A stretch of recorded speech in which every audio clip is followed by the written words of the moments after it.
네, 안녕하십니까. 자, 이번 시간은 저번 시간에 3주를 상강을 마쳤고요. 4주 1강으로 들어가겠는데요. 자, 저번 시간에 이어서 시장 실패의 원인이라는 걸 보도록 하겠습니다. 그래서 이제 입문 과정에서는요, 여러분들이 처음에는 용어 정리가 굉장히 어려워요.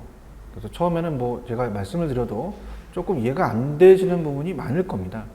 입문 과정은 뭐 11월달, 12월달은 또 책도 얇죠. 그렇기 때문에 이제 제가 해드리는 걸 보고 계속 반복 학습하시면서 이런 게 있더라는 것들을 보시고 1, 2월달에 가시면 이제 기본서의 강의에 제가 이제 기출 문제를 좀 보여드리면서 갈 거예요. 그래서 저번 시간에 왜 정치적은 저소득이다 이렇게 했죠. 그래서 그런 식으로 이제 기출이 됐기 때문에 우리가 가장 좋은 학습 효과는 문제를 바로 푸는 게 좋습니다. 그래서 제가 그렇다고 해서 다 풀어드리는 건 아니라 이렇게 나온다라는 것을 틀을 보여드릴 거예요. 그러니까 입문 과정에서는 마음을 편안하게 가지시고 그냥 저랑 기초적인 걸 배운다라고만 생각을 하세요.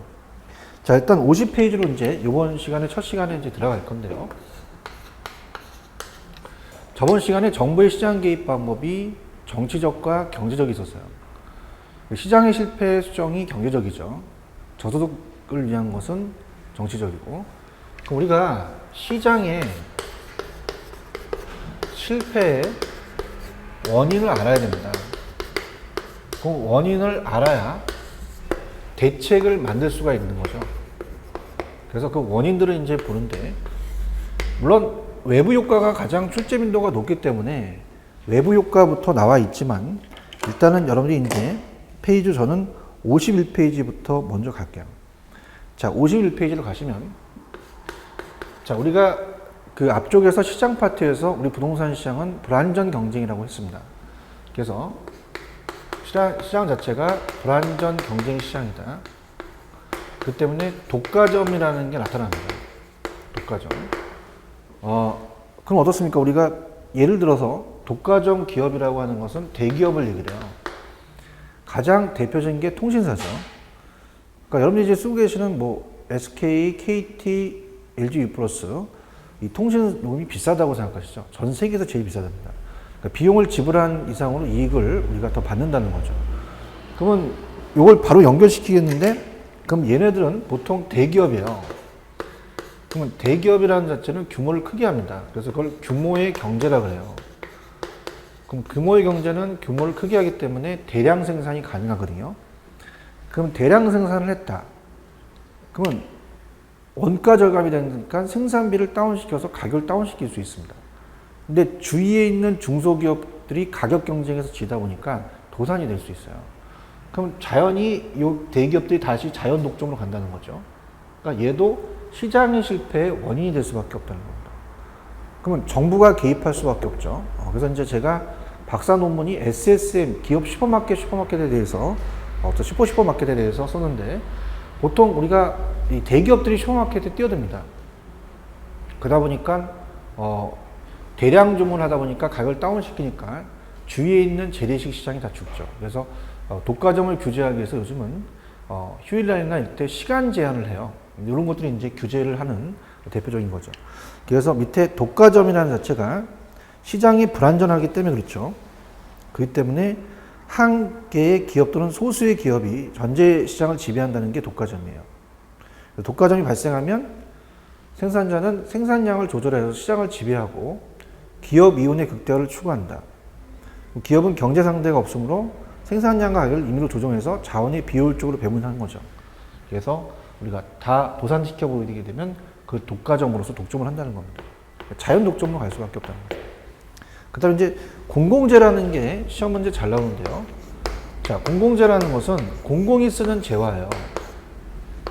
그래서 우리가 공원 같은 경우를 얘기를 하죠. 물론 삼성 에버랜드 같은 경우는 입장료를 받아서 그걸 가지고 어떻습니까? 직원들 월급을 주면서 시장이 제대로 돌아가겠지만, 우리가 보통 정부가 공원을 개방을 하잖아요. 그럼 개방을 하게 되면 돈을 안 받죠. 그러면 무임승차가 발생해요. 그 무임승차가 발생을 하기 때문에 이 시장에 맡기면 과소 생산한다는 게 시험 문제 많이 나옵니다. 그럼 생산을 안 하죠. 그러면 정부가 개입해서 공공재를 공급할 수밖에 없다는 겁니다. 자, 그럼 이거는 편법으로 공이라는 것은 공짜예요. 돈을 안 내니까 시장이 제대로 안 돌아간다는 얘기죠. 그래서 공공재라는 것은 밑에 사회 전체를 위해서 반드시 필요한 재화 요인을 공공재라고 하는데요. 자, 공공재는 자본주의 시장 경제에서는 원칙적으로 정부에서 생산이 이루어지는데 공공재의 특성은 밑줄 쳐보세요. 비경합과 비배제라는 게 있습니다. 자, 공공재는 공동이 쓰는 거기 때문에 서로 경합하지 않는다는 얘기예요. 그러니까 비가 꼭 들어가야 되죠. 비경합입니다. 비경합. 그래서 비가 꼭 들어가야 돼요. 비가 꼭 들어가야 된다는 거. 비경합성. 서로 경합하지 않고요.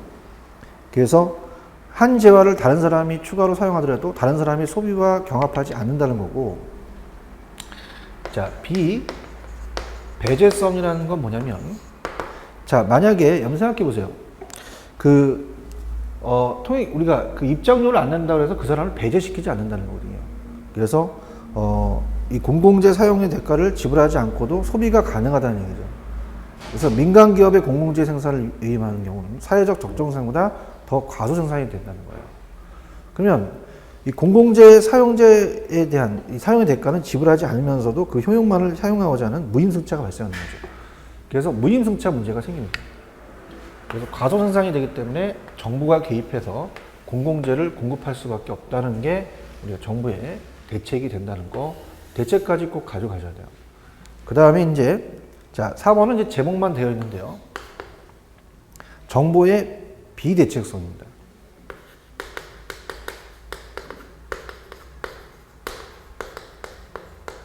정보에 차이가 있다는 거죠. 정보가 불완전하다는 겁니다. 정보가. 자, 그러면 여러분들이 조금 생각을 해본다면, 우리가 이 정보를 아는 사람들은 위 상위 계층만 알고 우리는 모르잖아요. 그럼 정보의 차이가 있다는 얘기입니다. 그죠? 그래서 그렇게 우리가 개발될 걸 미리 아시는 분들이 위 상위 계층이라면 그 사람들만 많이 알고 우리는 모르다니까 정보의 차이가 있으니까 시장이 실패가 될 수밖에 없다는 거 그렇게 가져가시고요. 그 다음에 이제 가장 실제 빈도가 높은 게 외부 효과입니다. 그래서 외부 효과를 이제 따로 우리 이제 보겠는데요. 외부 효과에다가 별표를 하나 쳐놓으세요. 외부 효과. 그래서 외부 효과가 이제 가장 실제 빈도가 높습니다. 그래서 여기 4개까지는 이제 글씨를 갖고 장난칠 수 있죠. 완전히 아니라 불완전이고 규모의 불경제가 아니라 경제고 불경제는 상관이 없죠. 생산비가 많이 들어가니까. 그 다음에 경합이 비가 꼭 들어가야 되고 비배제. 그 다음에 과대 생산이 아니라 무임승차의 과소 생산이 된다는 거. 문제는. 그 다음에 정보의 비대칭인데 외부 효과 자체가 문제가 한 문제 정도 배정될 수가 있어요. 그래서 우리가 이제 외부 효과라는 자체는 토지의 특성에서 말씀을 드렸습니다. 어떻게 말씀드렸냐? 자, 예를 들어서 29번지에 아파트가 있고 30번지에 공원이 있다. 그럼 아파트의 가치가 올라가죠. 정의회복가가 되고, 자, 만약에 쓰레기 매립장이 있다.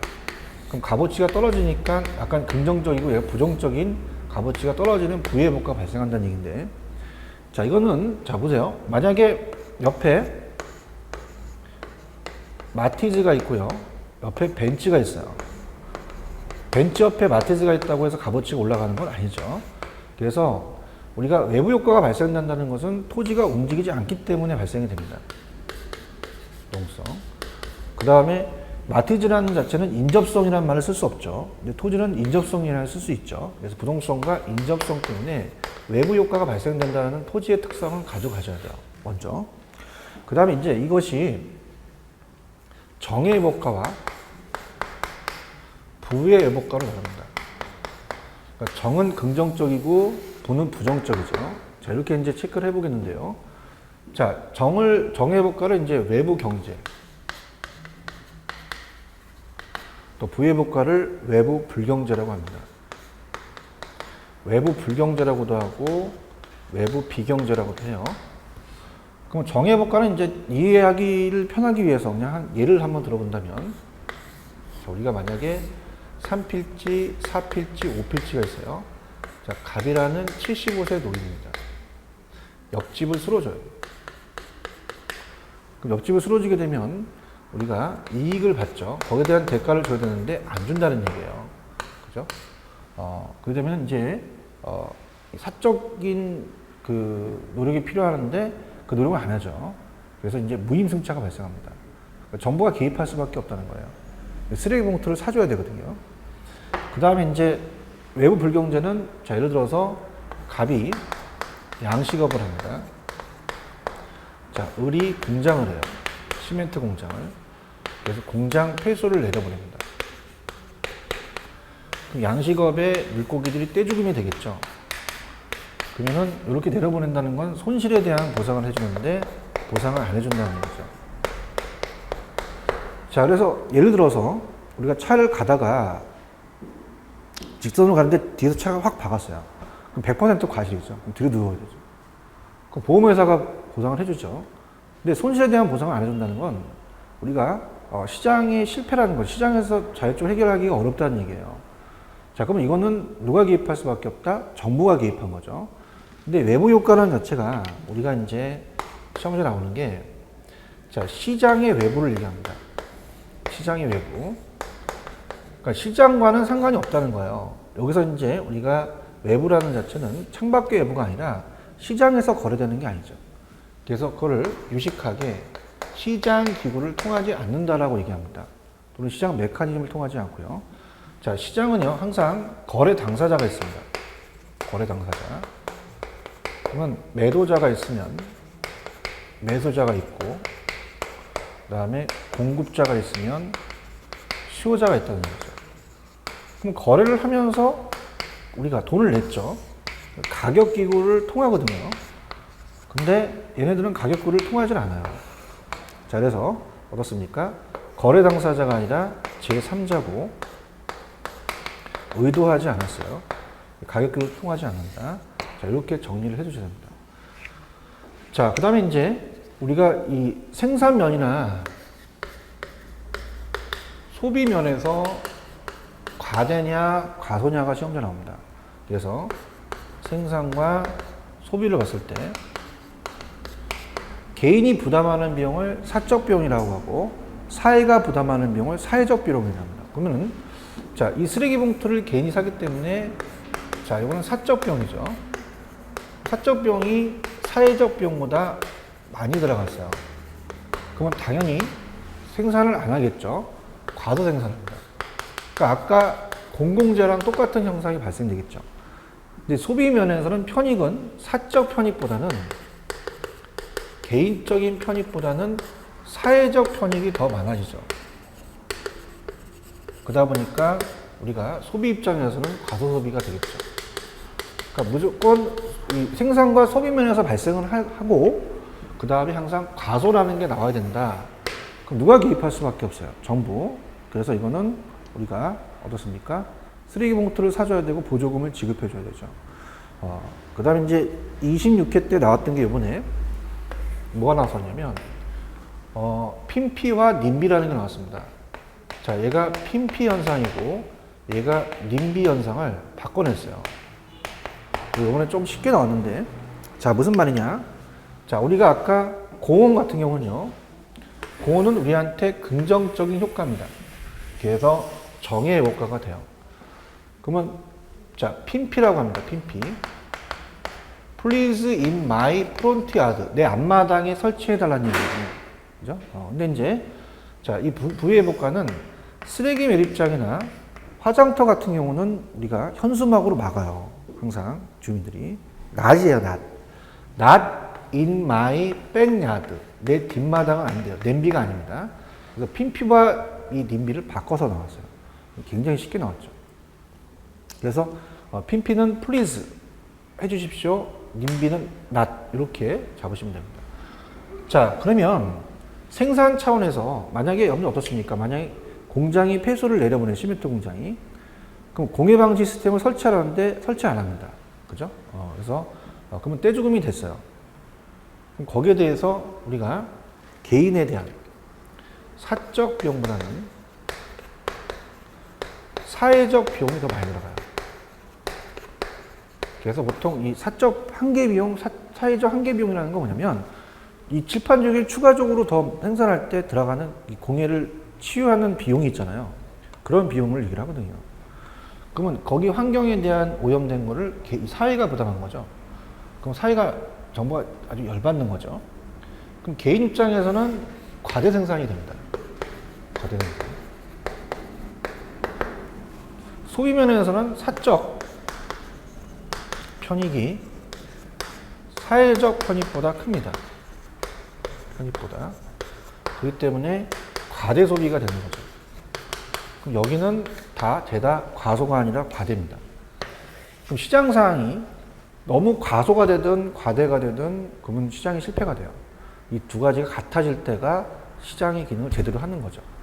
자, 그래서 그런 식으로 갈게요. 근데 이제 여러분들이 가장 출제 빈도가 높은 게 나중에 이제 모의고사를 본다면, 자, 우리가 아니면 27회 때 예상이 된다면 얘는 가소가 나오고 얘는 과대가 나오거든요. 물론 뭐 여기에 대한 야매가 있긴 한데 이거는 또 나중에 말씀드리고, 일단은 공공재에 대한 아까 공원이라는 게 있었잖아요. 공원. 자, 공원은 우리한테 긍정적입니다. 정에 회복하죠.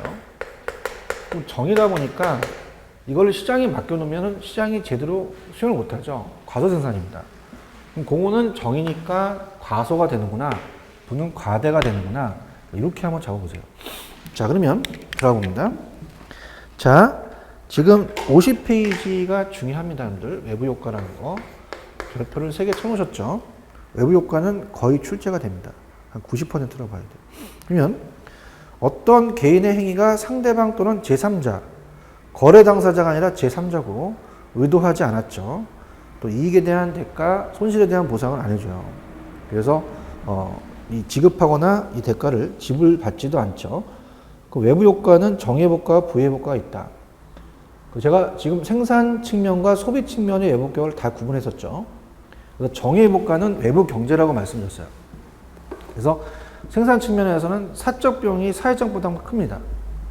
그럼 사회적 적정 생산량보다 사적 생산량이 적은 과도 생산이 되겠고, 그 다음에 소비 측면에서는 사회적 편익이 사회적 편익 어떻습니까?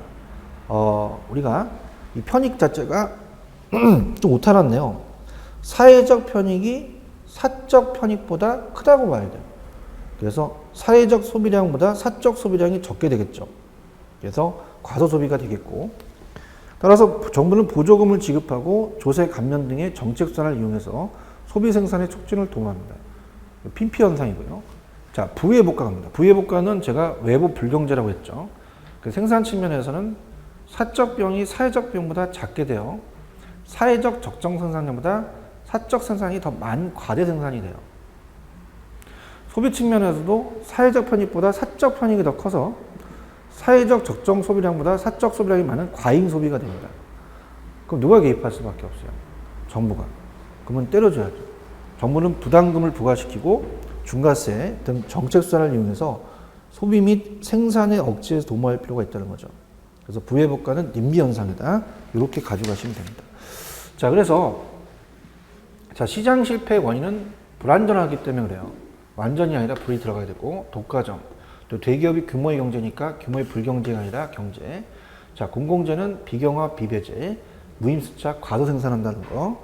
그 다음에 정부의 비가 꼭 들어가야 됩니다. 비대칭 때문에. 여기까지는 여러분들 거의 뭐 시험 문제 유력한 거는 공공재 정도는 별표를 하나 정도 쳐놓으시기 바랍니다. 공공재 정도가 한 문제 나올 수 있어요. 그래서 이제 같이 묶어서 나오고요. 외부 효과는 별표를 3개 쳤죠. 그래서 외부 효과 발생되는 건 부동성과 인접성. 시장 기구를 통하지 않고 거래 당사자가 아니라 제3자, 의도하지 않고 우리가 가격 기구를 통하지 않았다. 정과 부가 있는데 핀피와 님비가 떴죠. 시험 문제 바꿔 나왔고요. 자, 우리가 공원이라는 자체는 우리한테 정회복과니까 가소, 부는 과대다. 이렇게 해서 정리를 해주시면 됩니다. 그래서 여기서 문제가 한 문제 정도 배정이 돼요. 근데 가장 중요한 게 시험 문제는 외부 효과라는 자체가 가장 유력하다라는 거 여러분한테 말씀을 드립니다. 자, 이렇게 하고 이제 페이지를 넘어가 보죠. 넘어가 보시면은 페이지 52페이지입니다. 자, 그럼 52페이지에서 우리가 이제 공부할 거는 뭐냐면요. 자체적으로 토지 정책이 있고, 그 다음에 넘겨보세요. 2절의 주택 정책, 그 다음에 마지막 조세 정책으로서 구성이 되어 있습니다. 토지정책, 주택정책, 조세정책이죠. 자, 그래서 먼저 토지정책이라는 자체의 52페이지를 보시면은, 자, 토지정책에 우리가 그 의의가 나와 있죠. 그래서 의의는 뭐, 여기 한번 읽어보시고요. 자, 우리가 토지정책의 정책 수단이 세 가지가 있습니다. 그래서 우리가 토지정책 수단이라고 이제 저는 밑에, 이 밑에 있네요. 토지정책 수단은 다음과 같다 이렇게 돼 있죠. 그러니까 토지에 문제가 발생하면 정부가 개입해서 공적인 노력이 토지정책이에요. 그래서 우리가 52페이지 가시면, 자, 토지정책도 시험 문제 비중이 있습니다. 52페이지로 가시면,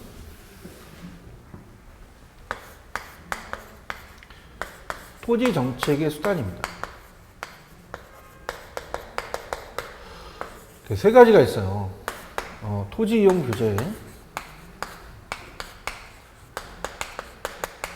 그 다음에 직접 개입과 간접 개입이라는 게 있는데요. 자, 우리가 지역지구제라는 걸 앞쪽에서 좀 이렇게 나왔었어요. 그래서 지역지구제를 말씀드리면, 자, 우리가 공법 시간에 지역은 저정주거지역, 지구는 미관지구와 고도지구가 있다고 배우십니다. 자, 그러면, 자, 이렇게 주택과 주택이 있는데 공장이 탁 있어요. 그러니까 어울리지 않죠. 그러니까 토지 이용을 어울리지 않는 걸 어울리게끔 하는 거예요. 자, 우리가 초등학교 앞에 모텔이나 오락실이 있으면 안 되잖아요. 사회적으로 바람직한 방향으로 토지 이용 행위를 우리가 유도하는 거죠. 그래서 우리가 이 목적은 어울리지 않는 것을 어울리게 한다. 그 다음에 공장은 폐수를 내려보낸다. 좀 전에 우리가 부의 효과 했잖아요. 그래서 부의 외부 효과를 제거시킵니다. 그래서 전용 주거지로 바꿔버리죠. 자, 그러면 우리가 복습을 하는데 부의 외복가가 좀 전에 시장의 실패였습니다.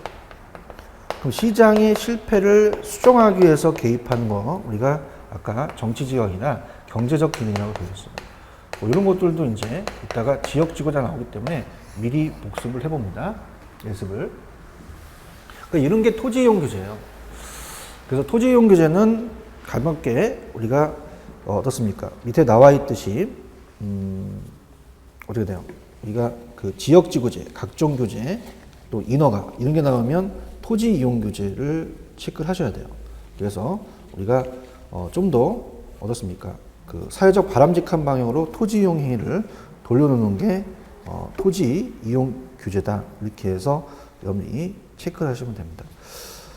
그래서 그런 식으로 이제 잘 어울리지 않는 것을 어울리게 해서 잘못된 것을 이제 올바르게 사회적 바람직한 방향으로 돌려놓은 거죠. 그 다음에 이제 직접 개입과 간접 개입이라는 게 있어요. 2번하고 3번을 묶어보세요. 실질적으로 우리가 시험 문제는 2번하고 3번이 시험 문제가 또 26회 때 직접적 간접을 바꿔냈습니다. 그러니까 항상 이 학교론이라는 오지선다의 객관식 문제는 직접과 간접을 바꿔낼 수가 있다는 거죠. 자, 직접 개입과 간접 개입이라는 게 있습니다. 자, 직접 개입은 정부가 시장에 공적 주체로서 참여를 해요. 직접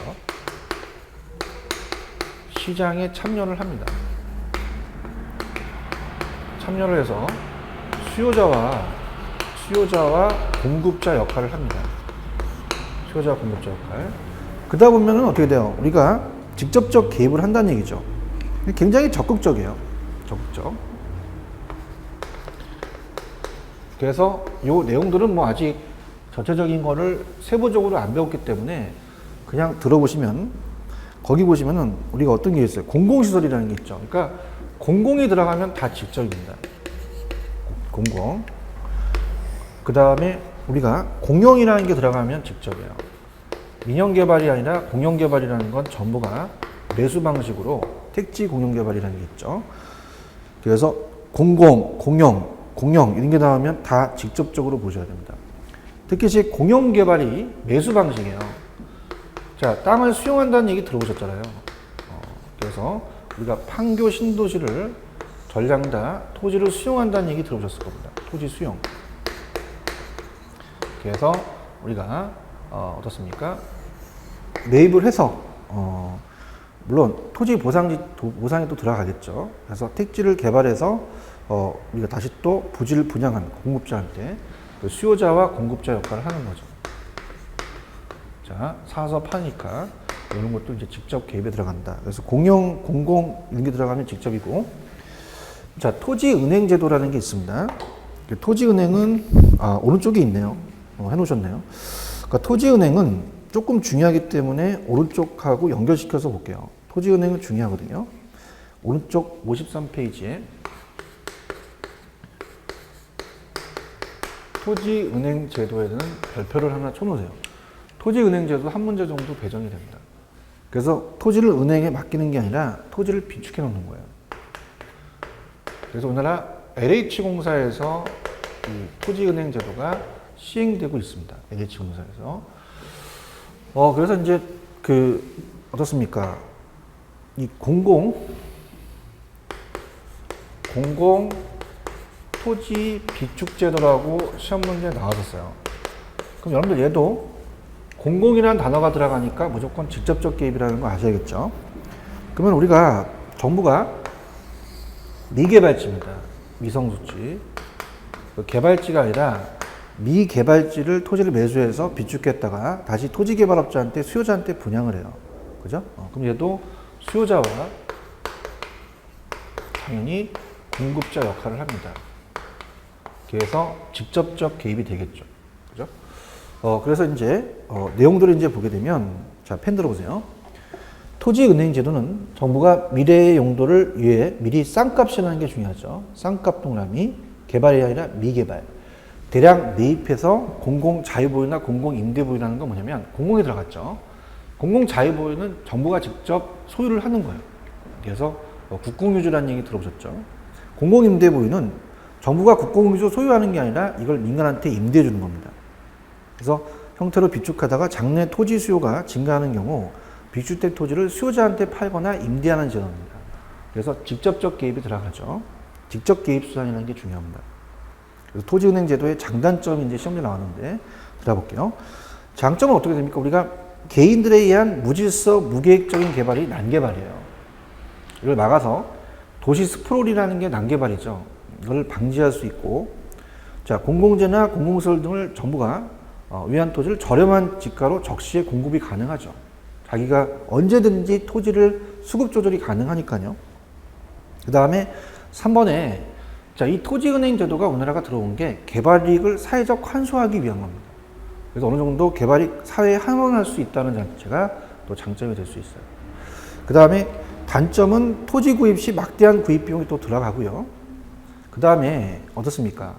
우리가 자, 미성수지다 보니까 빈민들이 와서 무허가 주택을 지을 수 있어요. 무허가 주택. 그럼 어떻습니까? 우리가 이 정부가 이 토지 관리가 소홀히 이루어지는 경우는 이 저소득층들이 국공유주를 불법 무단 점유하는 또 문제가 생깁니다. 그래서 정부 입장에 관리가 또 필요하다는 거, 관리 문제가 생기겠죠. 그 다음에 자, 이렇게 생각해 보세요. 정부가 땅을 샀다는 소문이 돌면 주변 땅값이 올라갑니다. 그러니까 정부가 땅을 산 땅이 아니라 주변 땅값이 올라가기 때문에 투기가 발생하겠죠.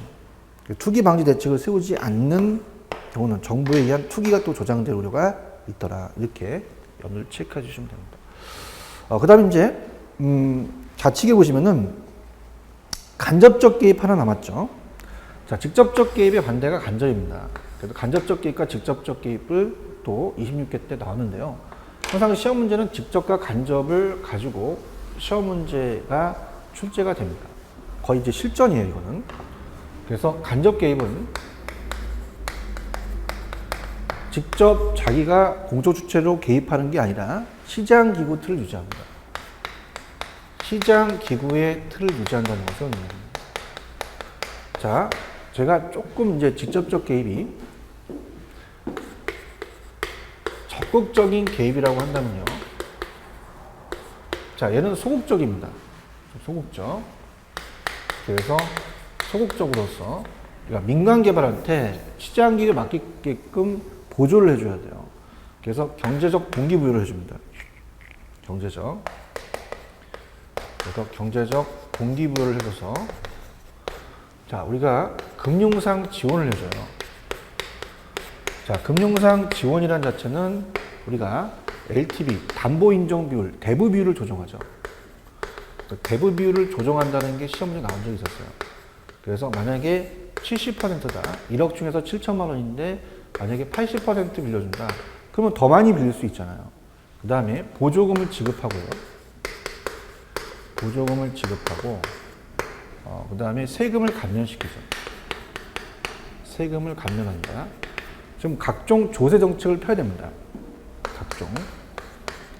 그래서 각종 조세 정책을 피겠죠. 그래서 여러 가지 세제라든지, 세제는 조세 제도를 줄임말이죠. 세제. 그 다음에 부담금이라는 얘기 들어보셨죠? 그래서 개발 부담금 제도 같은 걸 이제 만들어서 이런 것들이 이제 우리가 가장 대표적인 간접적 개입이다. 그래서 금융상 지원이라든지 금융상 보조, 세금, 부담금, 조세 이런 게 나오면 간접적 개입을 찍으셔야 돼요. 그래서 각종 과세, 금융지원, 보조금 지급이라는 게 있죠. 그렇게 해서 정리해 두시면 됩니다. 그래서 여기서도 문제가 한 문제 정도 배정이 돼요. 근데 이제 실전은 아까도 말씀드렸지만은 이거는 직접과 간접을 반대로 내는 게 가장 실제 빈도가 높아요. 27일 때 예상이 됩니다. 자, 그런데 이제 전반적으로 이제 우리가 여기까지 봤을 때 토지 정책의 수단이라는 자체가 이 토지 이용 규제, 직접 개입, 간접 개입을 전체적인 틀을 보시는 것도 좋습니다. 그래서 전체적에서 찾으려고 때 직접과 간접 개입을 찾고 토지 이용 규제를 찾거든요. 그런 것들이 이제 나중에 기본서 강의 때 저희 또 거기에 대해서 같이 한번 우리가 고민을 또 해보도록 할 겁니다. 그래서 그렇게 정리를 해두시고요. 그 다음에 이제 밑에 보시면은 토지 정책에서 가장 유력한 게 지역지구제예요. 물론 지역지구제는 공법 시간에 배우십니다. 그래서 공법적인 제도적인 문제가 가끔 가다가 우리 학개론에 나오긴 하는데요. 자, 우리는 학문적인 접근이기 때문에 학문적으로 이제 접근을 한 거죠. 그래서 지역지구제가 이제 우리가 그 토지 이용 규제로서 이 지역지구제가 토지정책선에 들어갑니다. 정책에. 그래서 지역지구제는 좀 전에 얘기했지만 토지 이용 규제로서 어울리지 않는 걸 어울리게 하고 부의복과를 제거시켜서 시장 실패를 수용하니까 경제적 기능이라는 게 앞에 있을 거예요. 그러면은 자, 여기까지 얘기를 다 했습니다. 지역지구제로 들어갑니다. 자, 거기 보시면은 첫 번째 줄에 토지 이용에 수반되는 부의복과를 제거시켰죠. 토지 이용의 효율성을 제고시켰습니다. 그래서 지역지구제는 장점과 단점이 있어요. 장점은 어울리지 않는 걸 어울리게 했기 때문에 자, 토지 이용을 자, 우리가 이제 거기 보시면은 형평성이 아니라 효율성이죠. 효율성. 효율적인 이용을 했죠. 토지에. 그래서 토지에 효율적인 이용을 했기 때문에 효율성이 제고됐다는 건 효율성을 높였다는 거죠. 그 다음에 토지 이용 규제 수단에 들어갔고, 자, 밑에 이제 단기와 장기라는 게 이제 중요하죠. 단기와 장기. 그러면 단기와 장기를 봤을 때 들어갑니다. 자, 이 경제적 효과가 이제 좀 연습이 어려울 텐데요. 천천히 한번 좀 풀어보도록 하죠. 단기와 장기입니다. 자, 단기는 자, 여기를 주거 전용지로 바꿨어요. A지역을. 그럼 A지역을 바꿔버리면 쾌적성이 증가합니다. 주택 수요가 늘어나죠. 근데 단기적으로는 신축이 안 돼요. 신축이 허용되진 않습니다. 그럼 신축이 허용돼서 새로 신규 건설회사가 들어올 수 있는 게 장기거든요. 그죠? 그럼 단기는 주택 수요만 늘어납니다. 수요만 증가를 하고 공급은 불변이에요. 자, 공급이 불변이라는 자체는 자, 요걸 이제 그래프로 표현을 한다면요. 자, 가격과 양이 있으면 앞쪽에서 왜 주택 저량이라는 걸 보셨습니다. 양 자체가 일정하다는 얘기죠.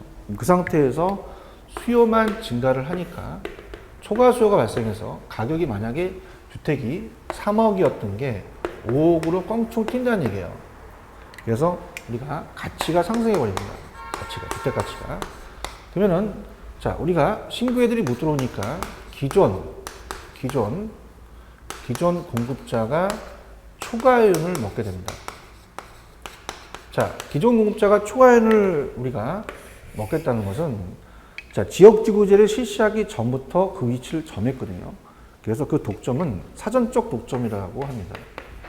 사전적 독점. 그래서 지역지구제를 실시하기 전에 독점이다. 그럼 장기에는 신규 기업이 들어오죠. 그래서 신규가 들어와서 공급이 무조건 증가합니다. 이 공급이 증가한다는 게 중요해요. 그럼 가치가 떨어지죠. 가치가 떨어지는 게 생산 비용에 따라 틀립니다. 그러면 이제 장기에는 이 기존 공급자가 아니라 신규가 들어오죠. 그럼 신규 공급자는 초과이익이 소멸되다 보니까 이제 정상이익만 획득을 해요.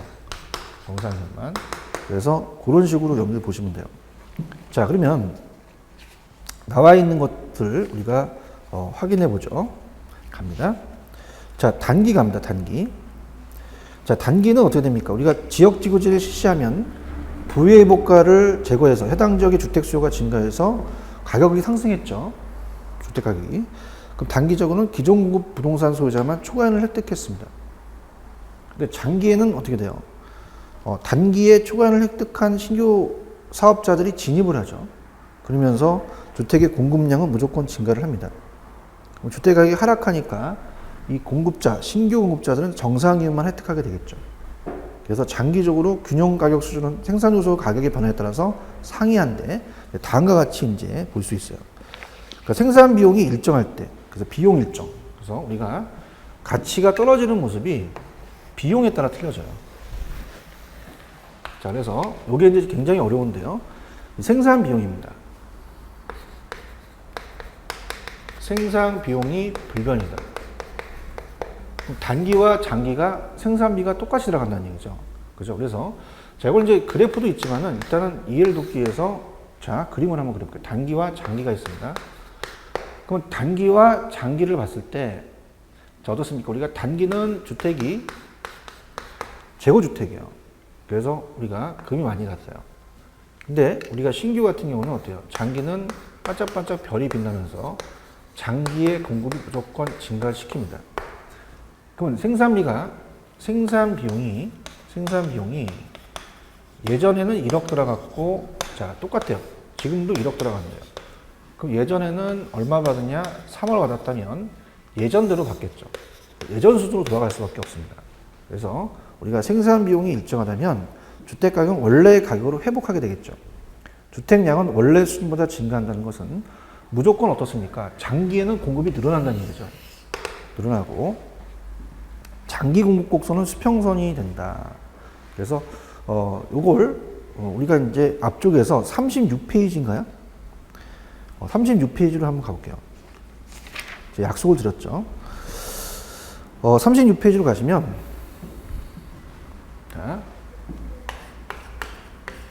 우리가 거기서 다시 가시면 중간에 주택의 단기 및 장기 시장 분석이라는 게 있을 겁니다. 제가 이걸 지역지구제에서 말씀드릴게요 했었거든요. 자, 그래서 우리가 단기는 생산이 불가능해서 공급이 완전 비틀어져 수직이죠. 그러다 보니까 초과 수요가 발생해서 주택 가격 상승해서 초과이익이 발생합니다. 근데 장기로 가서는 생산이 가능하죠. 그러면서 어떻습니까? 우리가 공급이 증가하니까 가격이 하락해요. 그래서 초과이익은 소멸된다. 자, 비용 일정 산업입니다. 생산비가 일정하죠. 그러면 장기적으로 균형 가격이 원래 수준으로 회복하고 장기 공급선은 수평선이 된다고 이렇게 되어 있어요. 자, 그러면 자, 지금 그래프를 좀 그린다는 건 의미가 없는 것 같아요. 그래서 그냥 이렇게 볼게요. 이게 생산비 곡선인데요. 자, 이게 이제 단기고 장기로 갔을 때 이게 장기 생산비 곡선이에요. 장기 생산비 곡선, 장기 공급 곡선이라고 되어 있죠. 자, 이건 이제 그래프는 나중에 그릴 테니까 그냥 공급 곡선이 그냥 수평이다. 그냥 이렇게 가져가세요. 지금 여러분들 제가 수요와 공급을 그래프를 그리잖아요. 그럼 굉장히 머리가 아픕니다. 그냥 장기적 생산비를 나타내는 이 수평 곡선이구나. 수평이 된다. 수평이 된다. 이렇게 해서 그냥 가져가시고요. 그 다음에 비용 증가 산업이라는 게 있죠. 그럼 생산 비용이 증가를 합니다.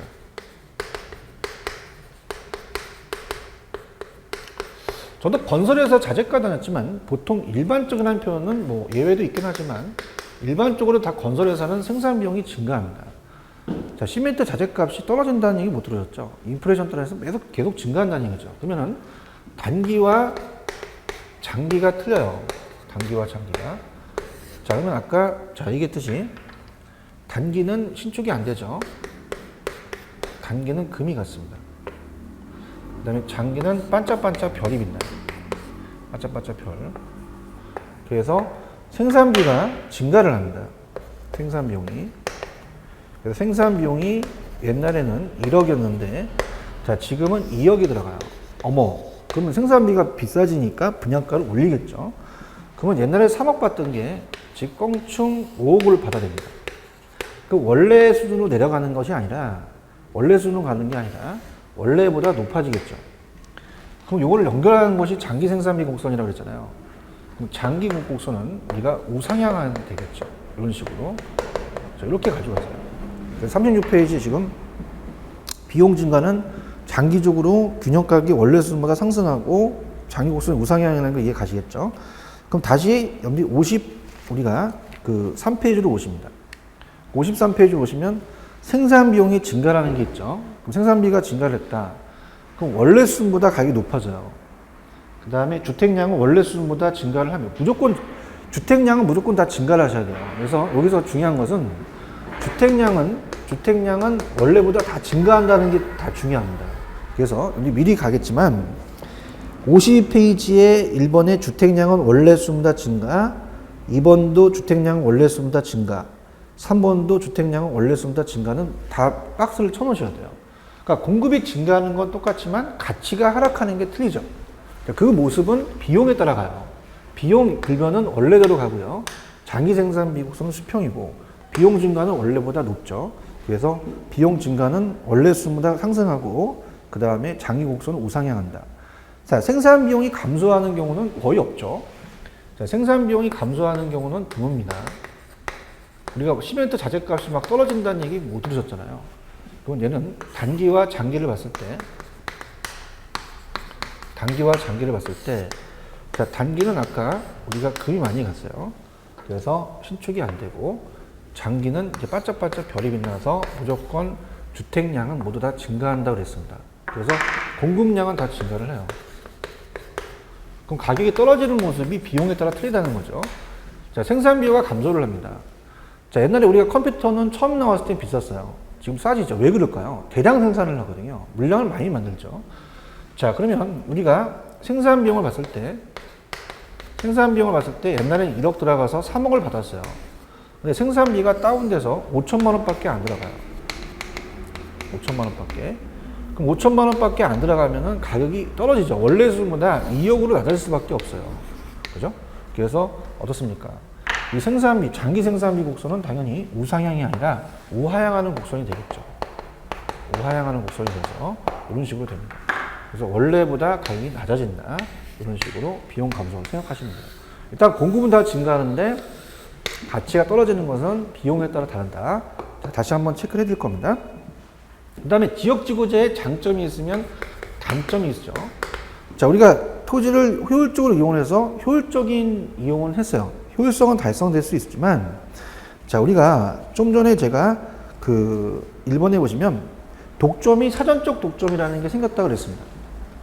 그래서 사전적 독점이라는 것은 지역지구제를 실시하기 전부터 위치를 점했기 때문에 우리가 초과인이 발생해서 된다는 거죠. 그럼 그 지역만 초과인이 발생하고 다른 지역은 안 올랐잖아요. 그러면 이 지역만 5억이 되고 다른 지역은 가격이 안 올라갔다는 얘기예요. 그러면 다른 B지역은 어떻습니까? 가격이 3억으로 그대로 있다는 거죠. 그럼 여기만 올라가니까 지가가 상승했죠. 그래서 그 지역 간의 형평성 문제가 야기되는 거죠. 형평성 문제. 형평성 문제가 제기됩니다. 그래서 이용을 잘하자는 것은 효율성이고 분배를 잘하자는 건 형평성인데 효율성은 높아지지만 형평성이 저해돼요. 그래서 우리가 이번에 지역지구제 실시는 지역 간의 토지 가격 큰 차이, 아까 5억인데 3억이죠, 단자는. 그래서 이 심각한 지역 간 밑줄, 형평성 문제를 초래할 수 있습니다. 그 다음에 어떻습니까? 획일적이라는 말을 쓰는 건 뭐냐면 만약에 어떤 지역만 지역지구제를 실시하게 되면 다른 데를 지역지구 실시하지 않죠. 그러면 이 지나치게 경직돼 있어요. 획일적인 규제는 그 지역 특성이 잘 반영되지 못하게 되는 거죠. 그래서 우리가 시장 상황의 변화에 따라서 능동적 실속성인 대응이 곤란합니다. 굉장히 경직되어 있다는 거죠. 엄격하게 지역지구에 경직돼 버리면 어떻게 됩니까? 주변 여건 변화에 신축성 있게 대응 못하니까 다른 데는 또 불법 개발이 초래될 수도 있다는 얘기입니다. 그래서 우리가 신축적이지 대응이 곤란하다는 획일적 규제는 이제 경직된 문제, 경직성 문제가 또 발생할 수 있어요. 경직성 문제. 그런 것들을 이제 가면 됩니다. 그래서 우리가 다시 한번 말씀을 이제 드리게 되면 자, 토지 정책과 주택 정책이라는 게 있어요. 그럼 토지 정책에서 가장 중요한 건 토지 정책의 수단에 토지 이용 규제, 직접 개입, 간접 개입, 특히 직접과 간접을 비교하는 게 중요하다고 보고요. 그 다음에 지역지구제는 한 문제가 꼭 배정이 됩니다. 물론 토지은행도 아까 제가 별표를 친화했죠. 토지은행도 직접적 개입이면서 장점과 단점을 구분해 봐야 되는데요.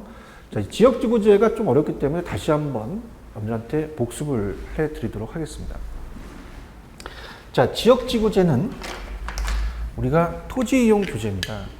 그래서 토지이용 규제는 소유권을 뺏지는 않았어요. 소유권 변동을 초래하지는 않습니다. 그래서 주거조정조로 바꿨기 때문에 어울리지 않는 걸 어울리게 했고 부의복과를 제거시켰으니까 시장 실패를 수용하니까 경제적 기능입니다. 그러면 단기와 장기를 본다.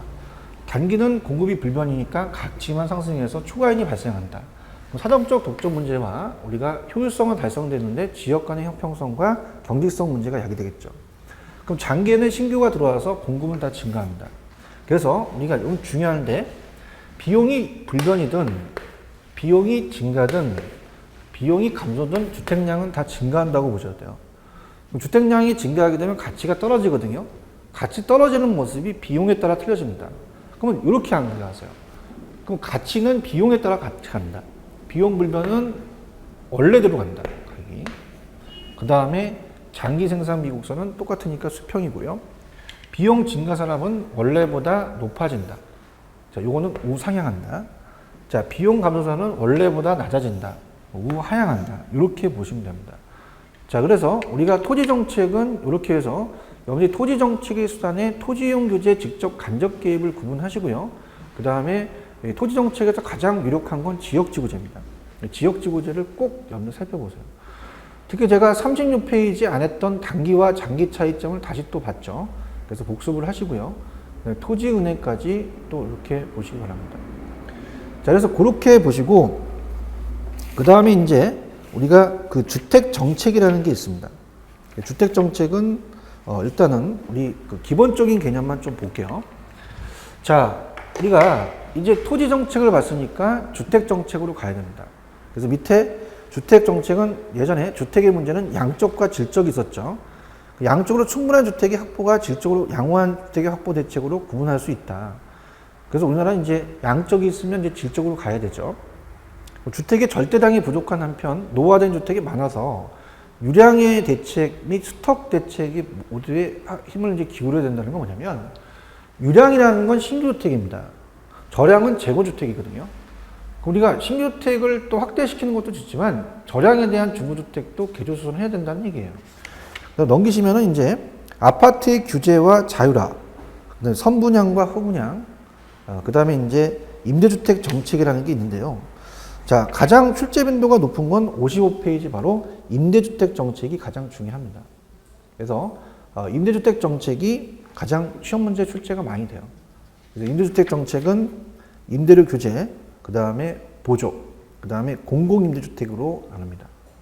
그 다음에 이제 임대료 규제와 관련되는 게 아파트 분양가 규제죠. 아파트 분양가 규제를 하게 되면 또 자율화를 하게 되고요. 또 선분양이 있으면 또 후분양이 있게 됩니다. 이런 식으로 이제 우리가 정리를 해 두시면 돼요. 그래서 그렇게 해서 좀 들어가는 건 그렇고요. 이번 시간에는 여기까지 좀 끊고 우리가 이번에 4주 1강을 했었죠. 이번 주에. 그래서 이제 2강은 제가 55페이지 보시면 임대주택 정책이라는 게 있습니다. 거기를 이제 우리가 좀 쉬었다가 2강서부터는 임대주택 정책을 조금 자세히 설명해 드리도록 하겠습니다. 좀 쉬었다 가죠.